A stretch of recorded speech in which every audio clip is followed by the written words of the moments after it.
Welcome back to the Talking Stocks podcast. It's what we do. Joe and Todd with you here as always. Todd, happy Friday. How you doing?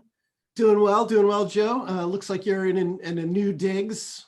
I am once again. I like to change my environment every week. Keep our YouTube viewers on their toes. Where the heck is he this week? I'm on a little vacation this week down in South Carolina. Pretending that it's warmer than it really is. It's only about 66 here right now, but it's certainly a little bit warmer than it is in New Hampshire. So happy to be here. And well, I'm sure all of our listeners appreciate the fact that you're taking time out on your vacation to talk some stocks. Absolutely, it's a working vacation for certain. So I want to jump right in because it's been one heck of a week, and I'd say it's been one heck of a week in a good way for once. So I want to follow up on our Coinbase discussion from last week. So it seems like after the price had really started off just plummeting at first, that it may be bottoming out now. So we're recording this Friday at 1 p.m. And yeah, at the moment it's up slightly. So curious to hear what you think about that, Todd. Are we getting to a trough here, or is there more left to run down? Yeah, if listeners didn't tune into last week's episode where we talk a little bit more in depth about Coinbase, really ought to, because in that episode we talked a little bit about the IPO data, where so many, I think it's 80% of IPOs, new listings, undercut their first day trading price. And sure enough, we've seen that with Coinbase. And I mean, there was one of the main reasons that, if you can't get allocated, if your account size isn't big enough to get allocated, or you have a direct listing situation like Coinbase, you're probably best off just walking away that first day and just saying, yep, let it trade where it's going to trade. And then I'll come back and I'll revisit it some of the time. You see this with Coinbase right now, where you had the stock go as high as 427, and now trading at 294, that mystical reference price that they had said 250, that still hasn't touched, and I probably wouldn't pay much attention to that. So I guess that, if you look at some other stocks that have IPO, and you look at Airbnb, for example, and you can see, Joe, that IPO day spike. We're looking, if you're listening on Spotify, we also post these on YouTube, and you can just find us on YouTube by searching for Limelight Alpha Talking Stocks. You'll be able to see these charts that I'm showing on the screen right now. But anyways, you see that first day spike, and then of course it retreats over the course of the next, I don't know, looks like about 5 days or so. 5 days, yeah, roughly 5 days or so. And then you get that big rally up. And I think that, I think that we could get similar action there, because you saw a really big sell-off this past week in Bitcoin itself. And I'm looking at the Grayscale Bitcoin Trust right now, which is GBTC is the ticker symbol. And you can see how this got up to 55 or so on this recent rally, which was about a 63,000 print on Bitcoin itself. And then we've retreated since then to about 40, which is 10, 15, good solid 20+% retreat from the high. And you're at the bottom end of this channel. And today I went out and I just, I do this crypto experiment where I'm just sort of building up a little bit of exposure to some different cryptocurrencies to sort of get a feel for how they trade and how they act. And I went out today and actually bought some of this in my IRA, so I don't have to worry about any tax consequences.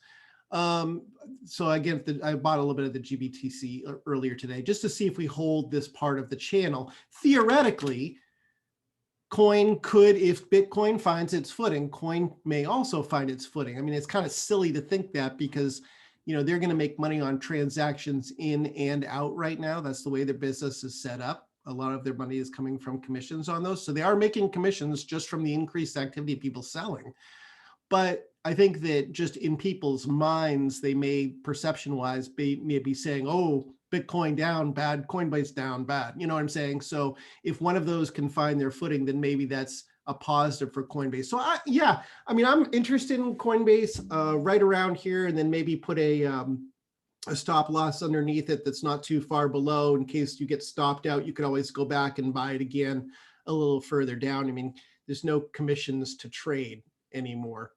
Yeah, So that's the beautiful thing about the world we live in.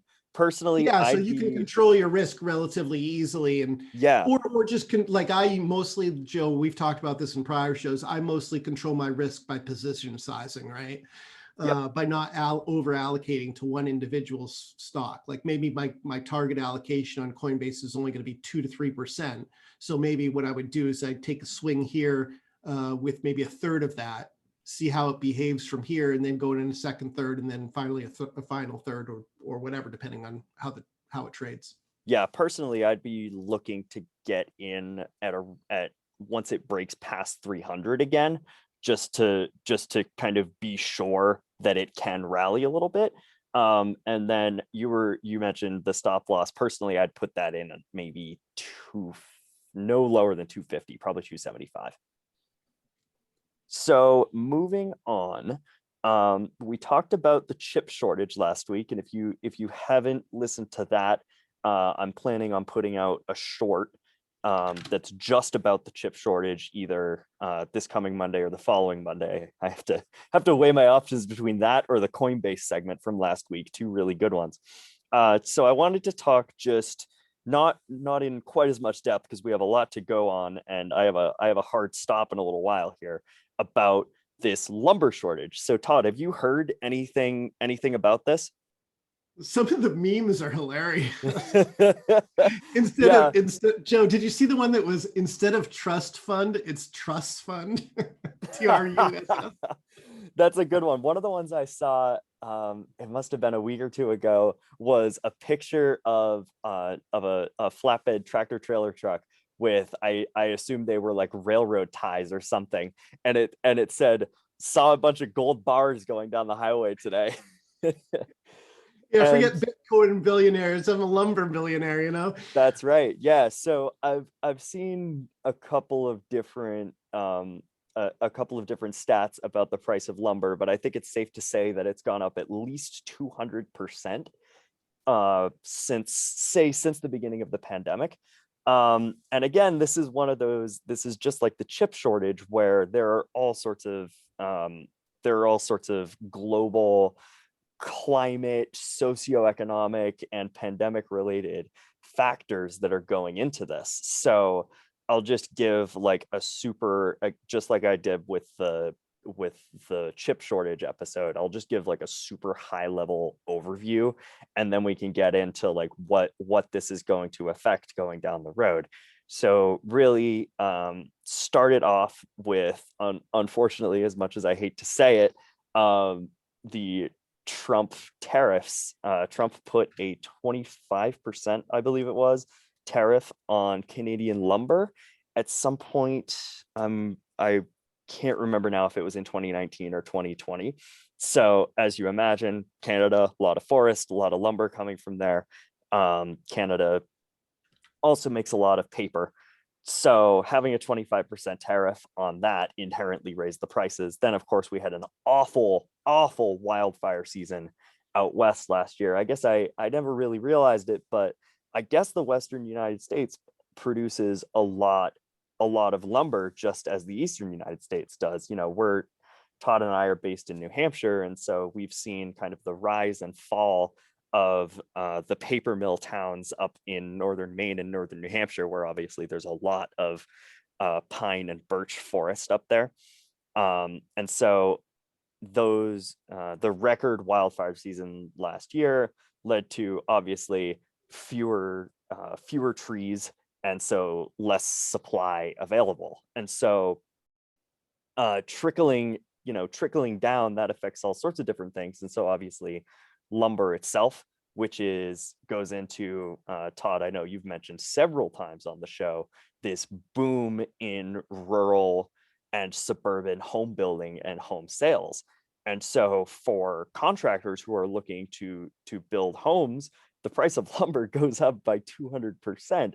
That's going to really, really affect their bottom line. And it's also going to affect the people who are buying these new homes or who are building homes themselves. And so we've talked about Home Depot and Lowe's and Tractor Supply Company in particular on the show before, and those three companies are going to be interesting to watch throughout the summer, and also throughout what could be even a worse wildfire season this year, if that's even possible. So, Todd, I'm just curious to hear kind of what you think the play is on these companies. Is this going to help a company like Lowe's or Home Depot, or is this going to hurt them? Or the price is going to drive buyers away? I think honestly, normally I shouldn't say normally. One of the things that jumps to mind is the fact that, remember when gas prices, oil prices, everything went through the roof, like, I don't know, 5-6 years ago or whatever like that. And what ended up happening is that you just had them get passed right through so you had fuel surcharge. So if you're in a transportation business, for example, you're in shipping, you pass those costs on to the company and made them eat it somehow. So that cost continues to flow through the whole system. So yeah, I mean, like I went to Home Depot and I had to buy some boards for my deck the boards needed to be replaced, right? So I think I paid like, stupid amount of money, like $15 for one board or something like that to replace on my deck. And so I mean, there is the question then is, okay, how much of that $15 is Home Depot having to eat any of that? Is there a search, it's paying for the lumber, obviously. Is it passing along that whole cost to me? I feel like it probably is. Am I not buying that piece of lumber because of that cost? No, it hasn't reached a point now where, my demand is going to shrink because of that cost. And to your point about, home sales, I think we just saw new home sales come out, and they're at the highest in, I want to say since 2006 was the headline that I saw. I think that's right. Yeah. So you've got new home sales just absolutely ripping right now. And that's with prices going up 10, 15. I don't know. I'd have to look up and see what the actual year over year jump was in prices for the latest data, but the prices are rising, right? So the contractor is building the houses. He's paying more for the lumber, and the house costs are rising. And, typically speaking, it worked out pretty well for the shippers to pass it along, and maybe it's going to work out well for Home Depot. Maybe it's going to work out well for these contracting companies, these big ones, and stuff. So I think that the real question in my mind becomes, okay, well, as investors, how should we be thinking about this? And you can see in a couple different ways.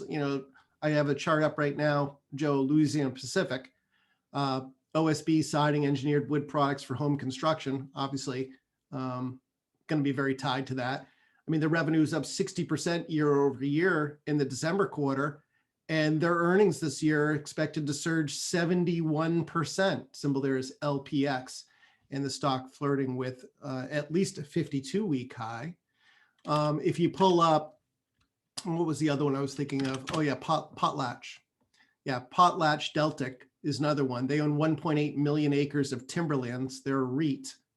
Their revenue was up 66% in the December quarter, and their earnings in 2021 are projected to rise 59% to $4.66. So obviously very good times for those businesses. I mean, I think, I don't know how much more these things can run, because they are cyclicals. You should view them as rentals. But right now, I don't think that we're at a point where the cost is actually changing behaviors. Yeah. So one of the things that I read in a local news article that was a little bit old, but definitely is still applicable today, is that a lot of these builders, home builders, they enter into contracts with their customers, whoever's building the home, months before they actually begin construction. And so there are home builders out there who are just building homes now that they signed a contract for 6 months ago at an agreed upon price. And so they're forced to build the home at that price. And in some cases, it ends up being a loss for them, and it ends up being a pretty significant one. So it'll be interesting to see in another few months if we if we start to see like the volume of new home sales start to go down as the going rate for contractors goes up, right? It's the classic it's the classic supply and demand graph from macro econ.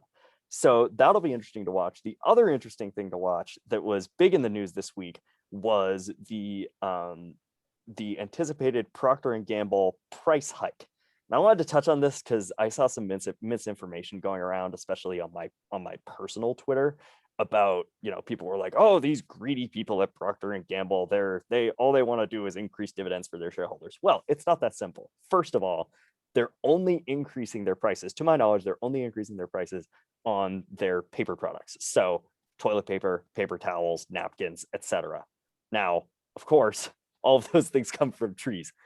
And so they're just being forced to adjust to what's been an adjustment in their bottom line. So I think they're raising prices like 8 or 9% on those things. I might be wrong about that, but I believe it was in the single digits. So again, you start to see this shortage trickle down and trickle out throughout the economy. And so I imagine that would also impact, a company like Kimberly-Clark, or, as well as, of course, the paper and lumber companies that you just brought up. Yeah, Kimberly-Clark and Procter and Gamble trading down this week, and I think Kimberly-Clark's was in response to its earnings, but I haven't had a chance to read through them. And this is what we talked about a few weeks ago, Joe, in that inflation show that we did. We were talking about inflation, we were talking about business cycle, and how, if you look at 2021's performance, a lot of the winners really haven't been the 2020 winners, right? It's been a rotation towards some of these mid to late business cycle type areas. I mean, if you look at things like, copper stocks or steel stocks, or, some of these stocks that tend to do well when you're in an inflationary environment. The big question eventually is going to be, at what point does, the Fed pull away the punch bowl with monetary policy? And, I think that no one's going to stop buying paper towels or toilet paper because of a 7% increase, right? Because, you're all with your alternative. Maybe you'll go to, a less premier brand or something like that instead. But again, those dollars and cents, I mean, are chipping away at people's discretionary income in theory.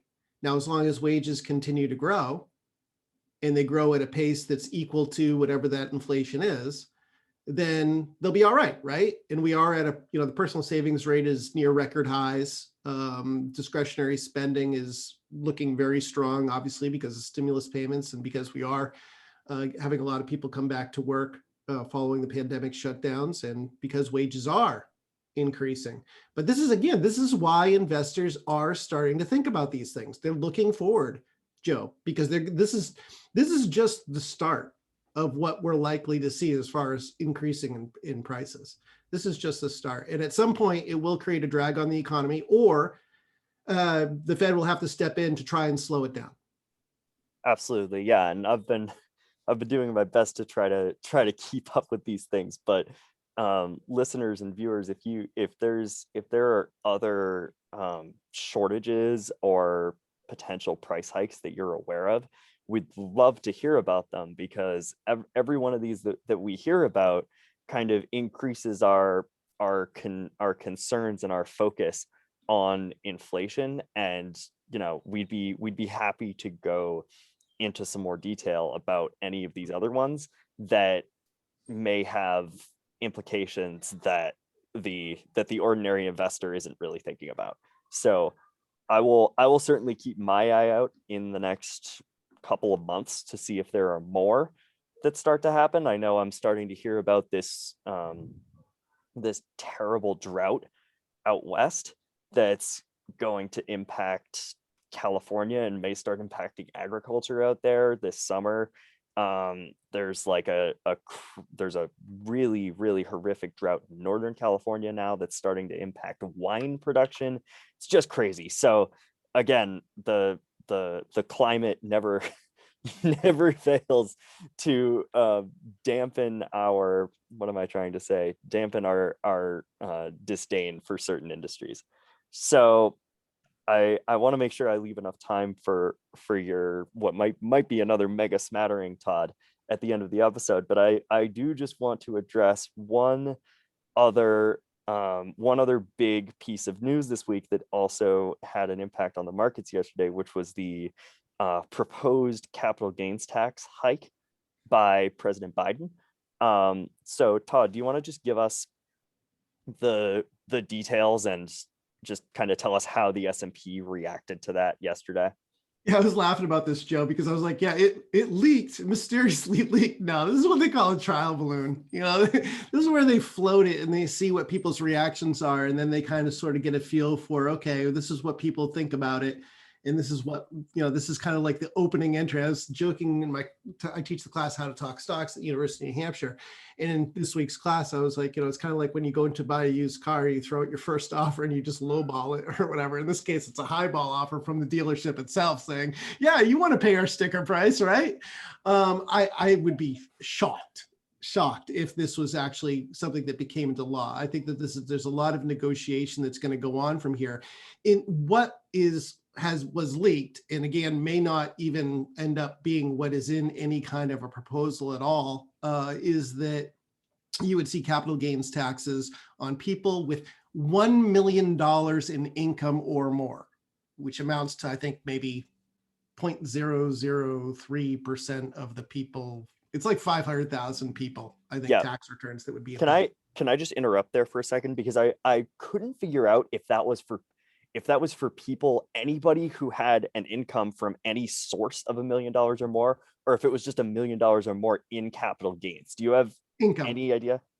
Any income. Okay. Income is the way I read it. So it'd probably be on on your taxes, it'd probably be on your adjusted gross income. I'm just guessing there. Okay. Maybe if we have a tax professional who's listening and has a little bit more insight into it, feel free to, tweet us or put it into the onto the YouTube comments section or something like that. Give us a little bit more clarity, but my feeling would be that's how that would play out. So again, relatively small. Most of our listeners are probably not going to be impacted by this. But anyways, what would end up happening is that they would take the capital gains rate up to 39.6%, which I think was the highest level of the tax brackets for income, normal income, which of course, if you add on the additional 3% tax for high net worth, high income individuals tied to the healthcare reform bill back in 2010-11, that would get you up to a theoretical 43% tax on the capital gains, right? So that's what the proposal is. I think that, the knee jerk, the other thing I said in the class is like, am I going to change my investment decision based on, no. Okay, when taxes change, and if you go back over the course of the last 80 years, the tax rates have been all over the map. Yet the S&P has delivered a 10% annualized return over time. So am I going to not invest in stocks because tax rates are changing? No. To me, I view taxes as a cost of business, cost of doing business, right? So it sucks that I would theoretically have to hand over more. But that's not going to stop me from going out and finding great companies to invest in and investing in them. And really, if you find great companies, if anything, maybe it encourages more buying and holding. Maybe it encourages more diamond hands, Joe, right? Buy great companies, sit on them, forget about them, let them run. Yeah. So I want to just kind of probe you a little bit further on this. So one of the concerns that I have, and this is really just politics aside, like my concern is that if somebody, the people who let's face it, have the most money in the markets and have the most kind of influence over price, because volume affects price, that these people who own gigantic positions in any stock, doesn't matter, are going to be less likely to sell because of this tax implication, and it's going to kind of influence or change how the ultra wealthy trade their stocks. which then my concern is, this is the real concern, is that has a trickle down effect where the price of the stock is much more horizontal, which yes means less volatile, but also would theoretically mean fewer gains over time. I know this is a bit of a stretch, but there's a there Well, you there could certainly are get less volume, right? I mean, yeah, theoretically, your transaction volume would decline, which is, I mean, but brokers don't really make money on transactions anymore. I suppose maybe they through backdoor ways, but not on direct commissions. So theoretically, it could hurt or change behavior that way. The other observation that I would have, Joe, is just that if there's one thing that I've learned is that it is never to underestimate accountants and bankers. Okay, so accountants, bankers, and insurers oftentimes will find ways to deliver solutions for high net worth clients. And, maybe that means some weird uses of derivatives to try and unlock some of those gains in a tax advantage manner. Maybe it means setting up companies in a different way and transferring assets that way. I mean, there's all sorts of crazy stuff that I'm sure that a lot of people will try to do to avoid this level of taxation with it still having access to their money. But again, that assumes that this level of taxation is going to pass Congress, which again, I'm a little skeptical of. I'm very skeptical of that. Yeah, and at least in its current form. But I mean, again, for the vast majority of people, this is going to be a non-issue, not something. I mean, we all think that where our incomes are going to be $1 million plus every year. It'd be a nice problem to have. But so I think that, from an investor's standpoint, I wouldn't be worrying too much about it. I wouldn't be thinking too much about it. And I certainly wouldn't be buying or selling stocks based on that. I can make a lot more money in great stocks by just investing in great stocks and, let the taxes take care of themselves. When it's time to sell it and pay whatever the tax is at the time. When it's time to buy it and make as much money as you can in that trade. I think when you start trying to trade based on things like changes to the tax code, then it's not the smartest way, in my view, to go about planning your investment portfolio. Yeah, unless maybe you're like Warren Buffett or something, but let's face it, you and I both have a long way to get before we're at that point. Yeah, and I'm sure that he hires the best and the brightest, and they would be hard at work, just like everybody else is, trying to figure out the ways, the loopholes that would be created by any new regulation, right? That's right. And again, I mean, if we have some tax experts that are listening to the show that feel like chiming in with some thoughts on how people would do this, or what people do now as far as managing their tax burdens, feel free to hit us up.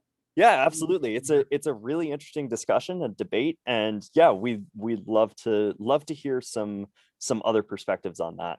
So now I want to get to your crazy mega smattering, but before you get going like Jim Cramer, I want to ask you about crazy hair. Exactly, yes. About one stock in particular, before you start running around the room and like picking up your bobbleheads or whatever Jim Cramer does. Start pressing buttons. I want to ask you, going back to our lumber conversation, about lumber liquidators and what you think about them specifically right now. Yeah, the stock actually broke down this week, Joe, trading now below the 200-day moving average, the 50 and the 21-day both rolling over. I'll actually share my screen. Again, we are posting these on YouTube, so if you want to see these charts, you can see them, but you can see lumber liquidators, just this flat line here. And then breaking down below these support levels with a declining relative strength line. I mean, still got double-digit growth, but I mean, 11% year over year, 14% expected in 2022. I mean, I think it's a hold at best, Joe. What's interesting is that I wonder, going back to that lumber, and this was one of the stocks I want to look at, Trex, very high scoring in our research, right? I wonder if wood alternatives, and again, I'm sure that some amount of wood byproduct is used to make these things. I actually need to research that more and figure out exactly what's involved in that. But yeah, you've got Trex that's bumping up against the top of its channel here, high scoring with nearly 40% year over year revenue growth in the December quarter, and 18% 2022 EPS expectation. So, that's something to keep in mind. That we are right into the beginning of earnings season, Joe. They're coming fast and furious. So I wanted to bring up a couple charts of interest based on those reports as well. I mean, we saw Snap report better than expected results. The stock was trading up 3% as of the time. This was trading up a little bit higher, 66% year-over-year revenue growth. And I think finally, Joe, the biggest knock against Snap has always been, but will they ever be able to turn a profit? And I think we're finally now at a point where we can look at those results and the projections going forward and say to ourselves, I think that you're going to have a point where they could reach break even and kind of build from here. In that same space, high scoring would be Facebook. Symbol there, FB, revenue up 33% in the December quarter. Hard to believe that they're not going to put up strong numbers with advertising revenue this quarter as well. So I wanted to mention Facebook there. We also did get a report from Samuel Adams, Boston Beer Company. Symbol there is SAM. Stock is flat right now, but it was up 7 or 8% earlier today. Reported 65% year-over-year revenue growth in the March quarter. That's amazing. Q1. Yeah. And that's all truly, Joe. That's all truly, really. Beer sales are down because, restaurant visitation is down, right? So, I mean, think about it. They're putting up this number with one hand tied behind their back, which is the restaurant business. So what happens when people start going back into restaurants and the drafts start getting pulled? Companies like Boston Beer should benefit. So if you extrapolate that out and look at other high scoring stocks, you've got Constellation Brands, which is best known for Corona. Corona also has a hard seltzer that was launched last year. Oh yeah, they all do. Yeah, which is the 4th best selling, I believe, in 2020. So it'll be very interesting to see how the summer plays out for Constellation Brands.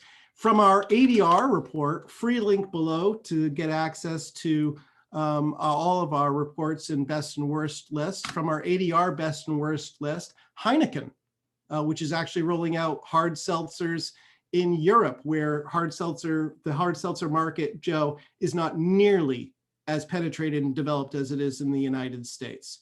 So they're making a bet that, hey, European sales could really take off for this category. And that's a high scoring stock that people may be interested in owning as well. So in that ADR best and worst report, just to start to go lightning round on us here, Joe, I also want to mention Sony as a high scoring stock that may be interesting. 15% year-over-year revenue growth in December quarter, 87% EPS growth expected in 2021. Great technical setup here with this cup and handle. Theoretically could be a good entry here. I also want to mention from that best and worst ADR report, Sanofi, the French drug developer, recovered its 200-day moving average back at the beginning part of April, rosing up and is now retreating back towards the rising 21-day moving average. I think that there could be an interesting opportunity there. And also from the ADR best and worst report, Logitech, which, Joe, I'm sure you're familiar with as gaming for computers and everything else, makes a lot of the peripherals that are used, 85% year-over-year revenue growth in that December quarter. Going back to talking about commodities and lumber, I think that we really should be taking a look at some of the exchanges where these transactions and futures and options and everything else are being conducted. Intercontinental Exchange, symbol there is ICE, ICE, 34% year-over-year revenue growth in the December quarter. Hard to believe that in the first quarter, you're not going to see a tailwind on that. I would also mention the CME Group is another one, futures exchange, that scores pretty well in our research. Healthcare is starting to finally climb up the ranking in line with seasonality. Utilities, Joe, is at the top of the ranking, the large cap ranking, for the first time in I don't know how long. That really came around, didn't it? Yeah, that does not last long. Historically, there's a pretty fair amount of seasonality tied to utilities, but they are also mid and late cycle type stocks, late cycle especially because they're defensive, right? So the demand for utilities is inelastic. I'm not a huge buyer of utilities in general. I mean, investors could just go out and say, you know what, I'll take some of the XLU, which is the ETF, to try and hedge myself a little bit. But I wanted to mention that utilities are climbing in the best and worst sectors ranking in large cap.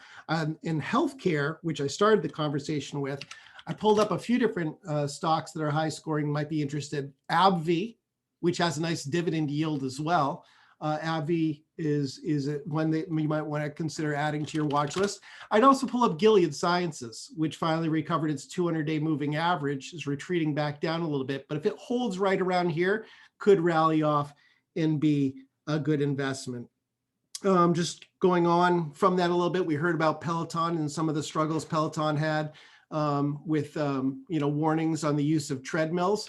Maybe that's a backdoor beneficiary of that is going to be Planet Fitness, right, Joe? PLNT. And you can see that's retreating now back to the 21-day moving average. If it holds here and starts to rally off of it, that could be a good entry point as well. PayPal, actually, I mean, we ignore some of these stocks because we assume everybody owns them by now, but some people may not own some of these stocks. I don't. Yeah, PayPal, if you've been waiting for an entry point, this is not a bad time to enter PayPal. Same thing holds for Amazon, both of which are high scoring in our best and worst large caps report and show pretty good technical setups. And then I guess maybe for just two more, Joe, GES, GES in the clothing apparel area scores very well for us and might be intriguing. And in the beverage area, FinTwit favorite, Celsius Holdings, which of course is one of those, kind of, I'll call it an energy drink for something that I can't really think of otherwise. I mean, but they are starting to get their beverages in more stores. And, the more stores that you have when you're in the growth phase, if you're a company like this, that's just a natural tailwind, obviously, as more demand flows through from distributors, et cetera, for your product. Awesome. Well, that was one heck of a smattering, Todd. Thank you for Hopefully that. a few good ideas for people to throw on their watch list. Gosh, just a few. So yeah, one last thing I want to mention before we sign off for the week. We have a new Discord server that we're just kind of experimenting and tinkering with. So if you have an account on Discord already, please feel free to join us. I will put a link in the show notes as well as in the YouTube description. And I'm also going to be tweeting about it fairly regularly, and I'll put it on our YouTube profile and our Twitter profile. So it'll be just a great place to just have some casual idea sharing and Q&A. Todd and I are both on there, and yeah, we look forward to getting a little bit of a community together, and we hope to see you there. So with that, great show as always. Have a great weekend, everybody, and we'll talk to you next week.